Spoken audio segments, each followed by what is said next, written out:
Gadchiroli Umarkhed ST बसचा भीषण अपघात, 7 महिन्यांच्या बालकासह 3 ठार, 33 जखमी.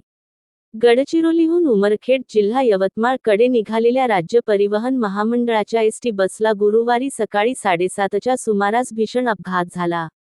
चंद्रपूर मार्गावरील नवेगाव मुरखळा परिसरात चालकाचे नियंत्रण सुटल्याने भरधाव बसने रस्त्यावरील लोखंडी कठडा तोडत खाली शेतात पलटी घेतली. या भीषण दुर्घटनेत 7 महिन्यांच्या चिमुकल्यासह तिघांचा मृत्यू झाला असून 33 प्रवासी जखमी झाले आहेत. मृतांमध्ये ख्वाजा शहाबुद्दीन 60 वर्ष, राहणार देसाईगंज, लक्ष्मीबाई दुरकीवार 55 वर्ष राहणार नवरगाव यांचा समावेश आहे. तर गंभीर जखमी असलेल्या शिवांश नवघरे या 7 महिन्यांच्या बालकाचा उपचारादरम्यान मृत्यू झाला. या घटनेमुळे परिसरात हळहळ व्यक्त होत आहे. गडचिरोली उमरखेड ही एसटी बस MH14BT0740 नेहमीप्रमाणे प्रवाशांना घेऊन निघाली होती. नवेगाव मुरखळा गावाजवळील वळणावर चालकाचे नियंत्रण सुटल्याने बस थेट रस्त्याच्या कडेला घसरून उलटली.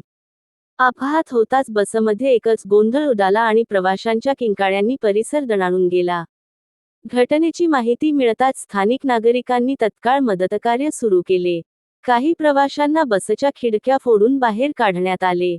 पोलिसांनी घटनास्थळी धाव घेत बचावकार्य वेगाने राबवले. सर्व जखमींना तातडीने जिल्हा रुग्णालयात दाखल करण्यात आले असून बहुतांश जखमींची प्रकृती स्थिर असल्याची माहिती वैद्यकीय सूत्रांनी दिली. अपघाताचे नेमके कारण शोधण्यासाठी पोलिसांकडून पुढील तपास सुरू